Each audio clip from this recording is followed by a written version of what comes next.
ایک بندی جب اس کے قدموں تلے سے زمین کھینچ لی جاتی ہے اور اس کے سر سے آسمان کھینچ لیا جاتا ہے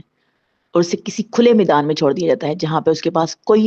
آگے نہ رستہ ہوتا ہے نہ پیچھے جانے کے لیے کوئی منزل ہوتی ہے، اس وقت وہ شخص یا وہ لوگ جن کی وجہ سے وہ اس کنڈیشن میں آتی ہے، نہ اس کے قدموں تلے زمین ہوتی ہے نہ اس کے سر پہ آسمان ہوتا ہے، تو پھر ان لوگوں کی کیا حیثیت، کیا مقام ہوتا ہے؟ اور ایٹ دا سیم ٹائم وہ اس کے پاس کوئی آپشن نہیں بچتا کہ اس کو زندگی کے ساتھ لڑنا ہے، اس کو مقابلہ کرنا ہے، اس کو اپنے لیے بھی جینا ہے، اور کبھی کبھار اس کے ساتھ اگر اولاد ہے، بچے ہیں، فیملی ہے، تو اس کو ان کو بھی ساتھ لے کے چلنا ہے، اس کے لیے وہ اسٹرگل کرتی ہے۔ سب سے پہلا آپشن تو یہی ہوتا ہے کہ اسٹرگل کرے۔ کبھی کبھار کچھ لوگ ناکام کمزور لوگ ایسا بھی ہوتا ہے کہ وہ زندگی سے نا امید مایوس ہو جاتے ہیں، لیکن عام طور پہ یہی ہوتا ہے کہ اس کو اسٹرگل کرنی ہے، اس کو زندگی کا مقابلہ کرنا ہے، اور وہ مقابلہ کرتی ہے، مرد بن جاتی ہے، مردوں کو فیس کرتی ہے،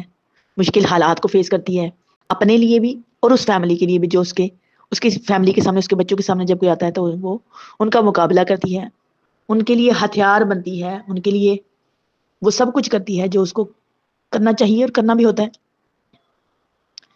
تو پھر زندگی اس سے یہ سارا کچھ کروا تو لیتی ہے، کرنا آ تو جاتا ہے، لیکن واپس وہ نازک لڑکی، وہ ایسی لڑکی جو کہ جس کو کچھ پتا نہیں ہے، جس کو کچھ سمجھ نہیں ہے، بس اس کو جب کوئی مشکل وقت آتا ہے وہ رو دیتی ہے، اس سے یہ کیسے ممکن ہے کہ وہ واپس ویسی لڑکی بن جائے، اس کی فیلنگز ویسی ہوں،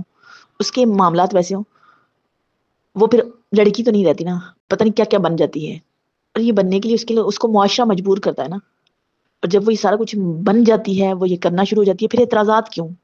پھر اس پہ انگلیاں کیوں اٹھائی جاتی ہیں؟